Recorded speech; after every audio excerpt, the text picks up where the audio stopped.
You're listening to Unmuted Love. Hi there, I'm C. Ushelman, and with 35 years as a marriage and family therapist and 25 years as a parent of 2 children I brought home from the foster care system, I want to welcome you here to Unmuted Love Podcast, the one place where nothing is off limits to say out loud about parenting children from difficult beginnings. Stop for a minute, stop and breathe for a minute, long it over your head, try to listen instead, won't you? Think for a minute, who you want to be for a minute, don't get over your head, you're like everyone else, aren't you? Sometimes it's real sweet around here, and sometimes it ain't so pretty, because this is 100% Unmuted Love. So let's go. You'll be just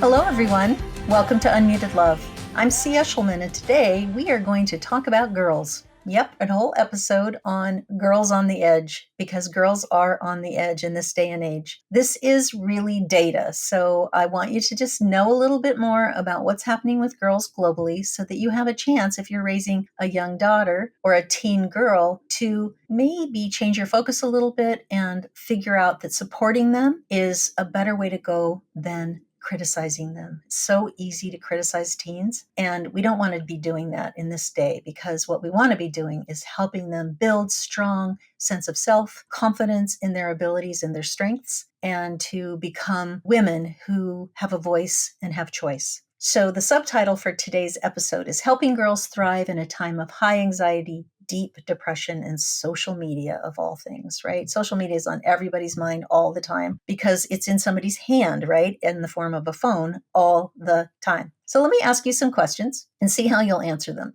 When your family faces problems, how often are you likely to talk together about what to do? 2, how often are you likely to work together to solve your problems? 3, how often are you likely to know you have strengths to draw upon? 4, how often are you likely to stay hopeful even in difficult times? 5, how well can you and your child share ideas or talk about things that really matter? And 6, how well do you think you're handling the day-to-day demands of raising children?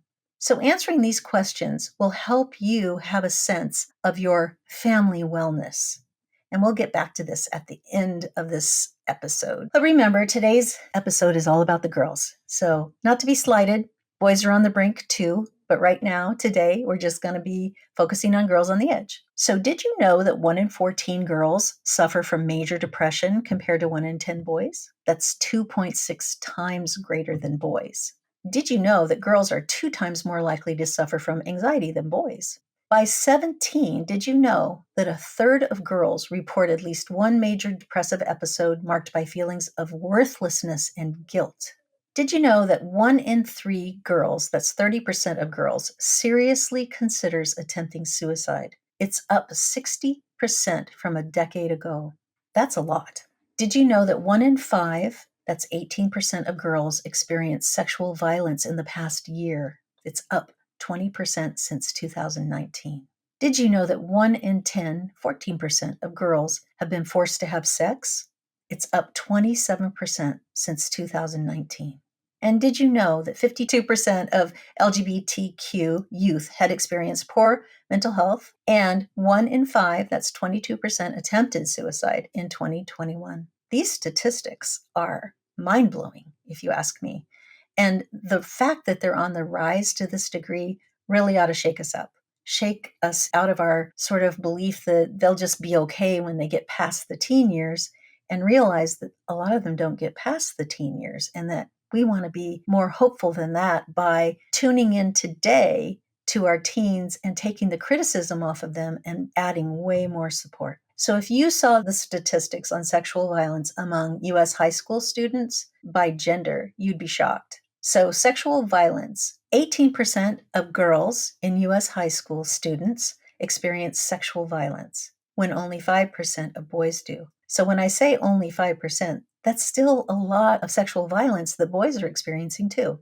14% of girls experienced forced sex in U.S. high schools, 4% boys. 13% of girls attempted suicide in the US high schools in 2021, 7% boys. So the trends are pretty clear. The pandemic hit girls so much harder, and it's important for us to realize that since the pandemic, things have deteriorated. 50% of parents noticed all teens' mental health worsened during the pandemic. Girls versus boys, 30% of girls had new or worsening anxiety compared to 19% of boys, and 31% of girls had new or worsening depression compared to 18% for boys. And ER visits, of all things, rose 31% during the pandemic. Now, of course, we were having COVID, so of course ER visits would have risen. But for teens 12 to 17 years, the significance was even higher than the COVID rates during the pandemic. So your post-pandemic teen girl is experiencing extremely high stress. So let's just get a picture of what girls are going through, right? First of all, being a teen is stressful. There's all those hormones. There are identity issues, relationship issues, social media comparisons, and the struggle with just learning in school and being in schools where violence is up, where sexual violence and pressure and all of that is present every single day. So those teens who maybe started high school in the pandemic have to learn new social skills after being shut down for 2 years. 1 million people died during COVID, and more viruses sprung up after that. Identity changes, global climate change, wars, public breakdown and polite disclosure, political dishonesty, recession, depression and anxiety upticks, gun violence, mass murders in schools, and suicide numbers soaring. That's what your teen is dealing with today. Teen girls who experience sexual violence increased 20% between 2017 and 2021. 3 in 5 U.S. teen girls, double that of boys, persistently felt sad or hopeless. The rate of suicide in preteen and teen girls tripled over the past 20 years. Now, if you think about the impact of social media, this is going to shake you. What's really true is that teen girls in particular, teens in general, were unwitting guinea pigs in the social experiment of social media. The Facebook, Instagram impact was overwhelming. In 2009, Facebook added a like button. Twitter added a retweet button. And by 2012, the data begins to show girls and boys diverging in levels of anxiety, depression, self-loathing, suicide, eating disorders, and unhappiness. Facebook and Instagram's internal documents show well in advance that their platforms negatively impact teens, especially girls. Among Instagram users, 1 in 3 teen girls report usage making them feel worse about their bodies. 40% report feelings of being unattractive and that those feelings began when they started using Instagram. Girls report starting to use social media between 8 years old and 13, despite 13 being the required limit. The more time a teen girl spends on social media, the more likely she is to have depression, poor body image, and lower self-esteem. And get this, girls spend 2 times more time on social media than boys. More time texting, scrolling in general. Result is it impacts girls worse than boys. So what does that thumbs up, thumbs down thing do to neurochemistry in girls? So brain chemistry goes through the roof, like eating chocolate or thinking about winning the lottery.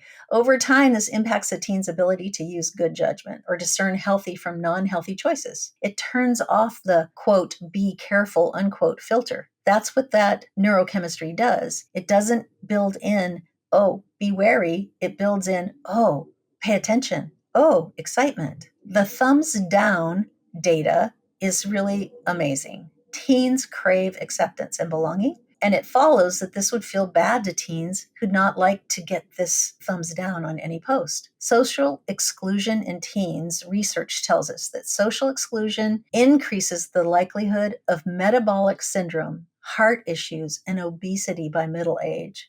What? Yeah, we have research on this. Brain activation. Exclusion activates the area of the brain associated with physical pain. Can you believe that? Just the thumbs down or thumbs up on Facebook causes things that are irreparable if you don't realize that you're spending too much time looking at thumbs up or thumbs down. So things like smartwatches, tablets, laptops really impact a teen's feeling about themselves, about you, and about the world. So did you know that pictures are processed 60,000 times faster by the brain than words. So when your teen is scrolling through pictures, the pictures impact the brain without the teen even realizing it. Photos, videos, TikToks resulting in being bombarded with thousands of images to be perfect, impossible expectation of what they should look like, and constant communal judging and over-sexualizing their female bodies. That's what's happening 60,000 times faster than words. That is overwhelming to even think about. And when you have a watch on your arm that's showing you posts over and over and over, or on your tablet, it's flashing at you all the time, or your laptop, or in school when you have to use a laptop for your work, what else is leaking through? It's not terribly clear. So over time, girls come to mimic what they've seen hundreds and thousands of times in media pictures. They get a blurred reality. The line between experience and performance has become just overwhelmingly obscured. What is real versus what is imaginary? Seen repetitively throughout preteen, teen years. So what is real versus imaginary, because it's been seen repetitively throughout the preteen, teen years, is scary.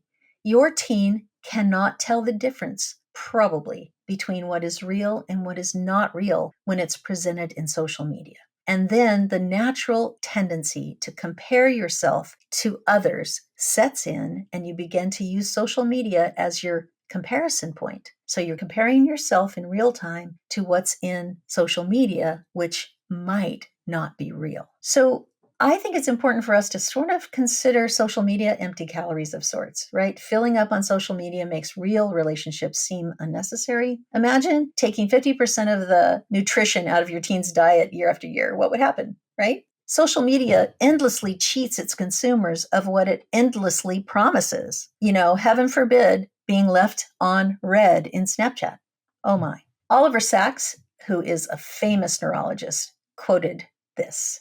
Younger people, for the most part, who've grown up in our social media era have no personal memory of how things were before and no immunity to the seductions of digital life. What we are seeing and bringing on ourselves resembles a neurological catastrophe on a gigantic scale. So that's Dr. Oliver Sacks. He's famous for The Man Who Mistook His Wife for a Hat. I can never remember the actual title of that book, but it's fun, where he studied neurological issues in adults. But this is his take on what's happening to young people. There are a lot of mixed messages going on. So, for example, I hear all the time this said to young people: you can be anything you want to be. You're free and safe to be the president if you want. You can drive a truck or walk a catwalk or be a sailor. And then the flip side, the world is dangerous. Growing up female in this misogynistic, sexually exploitative, socially aggressive world is an unpredictable, chronic, toxic stressor for teens, especially for girls. Today's stress versus yesteryear's distress. Surgeon General Vivek Murthy writes in 2021, social media pits us against each other and undermines the safe and supportive environments teens need and deserve. During past eras of great distress, which he's referring to as world wars and the Great Depression, there existed communal togetherness amid the heartache and loss. Social media drives divisiveness and openly shames and blames its users. So now think about it. How often have we rubber stamped the use of social media? How often are we using it even against ourselves? I mean, I am also privileged to know that women, adult women, have similar issues to teen girls. They're comparing themselves to social media images that may or may not be real. And it is adding to their sense of worthlessness and unattractiveness, and it creates shame and blame for who they are. So if women are having that problem, then of course our teens are experiencing it exponentially. So then what does the stress of trauma do? So if you're a child who comes from difficult beginnings and you have an ACEs score, ACEs is Adverse Childhood Experiences score, that's higher than 3, then you are going to be really impacted by social media. If you are unfamiliar with the ACEs questionnaire, let me just tell you some of the questions. Have you ever been physically abused? Have you ever been emotionally abused? Have you been sexually abused? Have you had an alcohol or drug abuser in your household? Do you have an incarcerated parent or one that was incarcerated? Do you have someone in your parent structure who's chronically depressed, mentally ill, institutionalized, or suicidal? Is your mother being treated violently in front of you? Do you have one or no other parent? Have you experienced neglect? So those are some of the questions on the ACEs questionnaire. There are only 10 questions. And if you have 3 or more ACEs, then you become exponentially exposed to the possibility of significant stress-related illnesses in your future. So there are 3 types of ACEs. There's the abuse ACEs, right? Physical, emotional, sexual. And then there's the neglect ACEs, physical, emotional. And then there's household dysfunction, right? Mental illness, incarcerated parents, substance abusing parents, mothers treated violently, and divorce. So beyond the 10 ACEs, though, there are all these other social factors like chronic discrimination, poverty, racism, other kinds of violence, intergenerational and cultural trauma, separation from parents or siblings or even whole families, adjustment or other major life changes, bereavement and survivorship, and adult responsibilities as a child. Now, these are beyond the original 10 ACEs. These are added to that. But if you have added to the ACEs, we know research tells us that if you have 3 or more of the original 10 ACEs, you are likely, very likely to have very high-end depression, very high chronic diseases, cancers, mental health issues, and suicidality. It tells us that. The research tells us that. And so then if you add on these other stressors that I just named, they're not even in the research, right? These things were not even considered in the research, which means it's probably significantly bigger than what the research has shown us.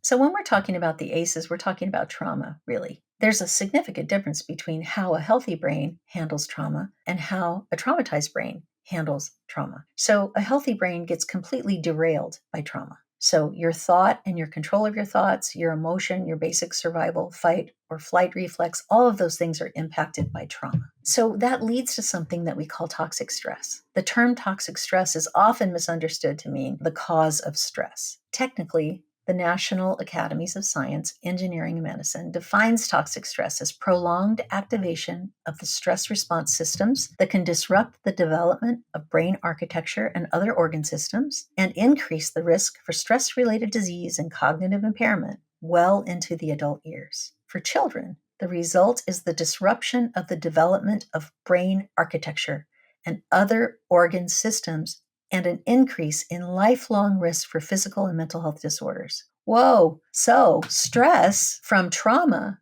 causes this bigger experience of toxic stress, which is stressors in the absence of some kind of traumatic incident. That means your body stays stressed even when the traumatic incidents are over. That leads to toxic stress. And for children, the result is the disruption of the development of brain architecture and other organ systems, and an increase in lifelong risk for physical and mental health disorders. Yes, I did say that twice because it's so, so important.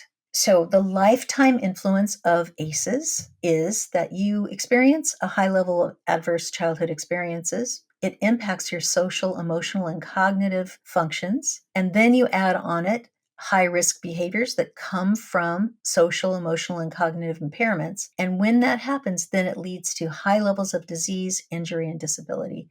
And finally, early death. Yes, early death is a predictor from ACEs. So you don't live as long if you have a high level of childhood trauma. So if we're going to look at the statistics for girls, then let me say this. 21% of males and 39% of females in the U.S. population have been exposed to multiple ACEs in their first 18 years of life. Females reported a more complex history of childhood adversities than males. Exposure to ACEs is strongly associated with poorer mental health, social and emotional outcomes in adulthood. Exposure to particular ACEs, such as growing up in a dysfunctional home, was a significant risk factor for negative social outcomes among adult females. Okay, so that's it for adverse childhood experiences in girls. Now, let's consider this. Let's add a bunch of estrogen to the mix, right? So when teens are growing into adulthood, girls are experiencing a high level of estrogen production. At birth, girls have an advantage, right? They have X chromosome that is protective. In puberty, estrogen comes on board to begin preparing for procreation. The impact of ACEs blooms at this time, causing disrepair in the major systems of the body.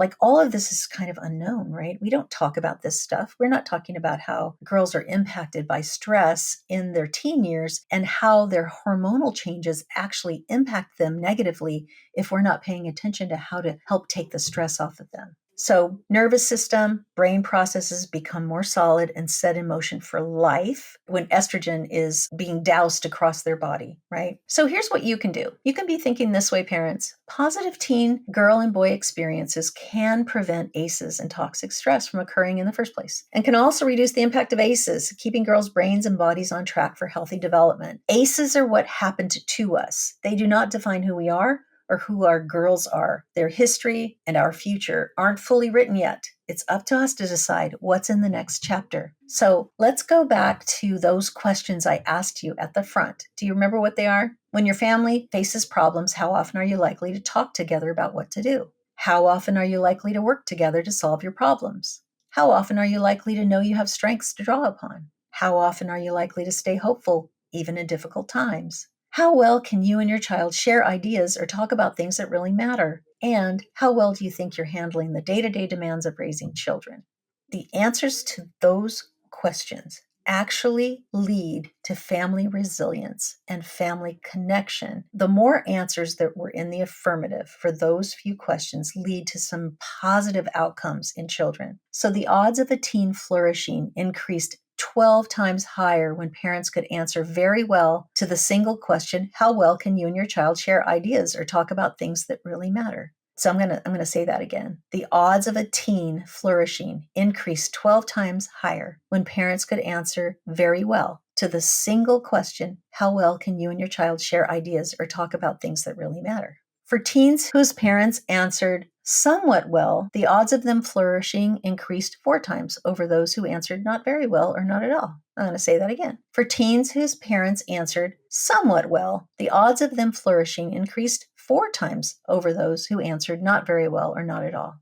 And then finally, girls who could talk to a parent about any topic when they felt angry, worried, or troubled without worrying about their parents' emotional reactions were significantly less likely to develop symptoms of depression, anxiety, or behavioral health issues. That is lovely. I'm going to say that again. Girls who could talk to a parent about any topic when they felt angry, worried, or troubled without worrying about their parents' emotional reactions were significantly less likely to develop symptoms of depression, anxiety, or behavioral health. That's how important you are, parents, to your teens' world, even when they're giving you a lot of feedback that they don't want to know what you think, they don't want to hear from you, and they're surely not going to talk to you. However, if you're open, if you're accepting, if you're empathic and understanding, your girls will come to talk to you as long as you can manage your own dysregulation. So when I talk about regulation being sort of the healing salve to all things, that's what I mean. When parents understand that their own regulation leads to their teens' wellness over time, then that's where to focus, right? Instead of focusing on your girls' behaviors, focus on your own reactions to their behaviors and managing your own reactions, right? Because that is what will help your child move past whatever behaviors they have and become the women they're intended to be with fewer symptoms of depression, anxiety, and behavioral health issues. So I hope taking some time to hear about these statistics, taking some time to realize how hard it is to be a teen girl in this day and age, and also focusing a little bit on what the reality is of social media and spending some time really talking with your kids about what's real and what's not real. How do they feel about their bodies, about their worth, about their worthiness, and where do they get examples of healthy wellness and what being a healthy woman looks like? What you really want it to be is that they are learning all of that from you, parents, but they're spending most of their time on social media. And so if you don't stop and ask them what they're thinking, how they're thinking, and where they're getting their thinking from, you don't have a chance to influence it. So I'm making a plug here today for you knowing more, being more accepting and open so that you can be the person they come to when they're confused or when they're angry or when they're conflicted about something or when they're pressured about something or when the toxic stress is overwhelming. The answer is never get over it, right? The answer is let's talk about it. Let me support you. I'm on your side. I'm for you. Let's work together to find solutions. Thank you so much for joining me today for Unmuted Love. I know this is a little bit of a departure from my normal episodes, but I just felt compelled to say something about girls today, and I'll say more about boys another day. So take care, and remember, your love matters when more than love is required. Hey parents, this is C. Get the help you need to end destructive and chaotic behavior in your home while parenting children from difficult beginnings. I know you need help, and the Love Plus parenting model actually works. I'm inviting you to work with me personally for 6 months in my virtual therapeutic parent program, and I guarantee you results or 100% of your investment back. How is that for a blue ribbon deal? I'm looking forward to working with you. See you on the inside. Stop for a minute. Stop and breathe for a minute. Don't get over your head. Try to listen instead, won't you? Think for a minute. Who you want to be for a minute. Don't get over your head. You're like everyone else, aren't you? You could gain from being a bit nicer. Know when to talk and when to shut your mouth. The UnMuted Love podcast is hosted by me, C. Eshelman, attachment and trauma specialist at the Attach Place in Sacramento, California. Our podcast producer is the amazing Saya Clark, and our theme song is Nicer by Houses on the Hill, licensed through Epidemic Sound. Thank you for being such loyal listeners here on UnMuted Love. I'll see you all next week. You'll be just fine.